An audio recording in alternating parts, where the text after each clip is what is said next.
record of good and wrong decisions, joyful and sorrowful experience, and the difficulties faced by our ancestors.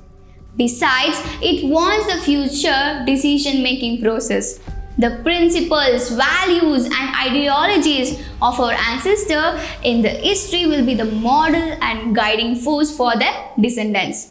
The valor, adventures, patriotism, and sacrifice that our ancestors have given to us will inspire us. By introducing our culture and heritage, there will be an awakening sense of pride and honor for our nation and the world to large. Herodotus is the father of history.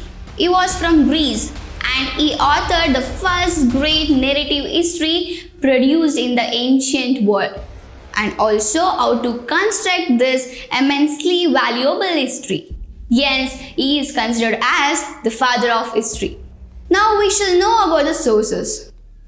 A person who specializes in the study of history and who writes books and articles about it is known as historian.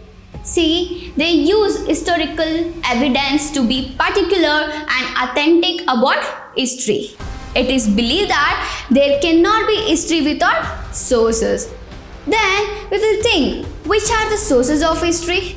The source of history is classified into two groups. One is literary source and archaeological source. So let's learn about this in our next class.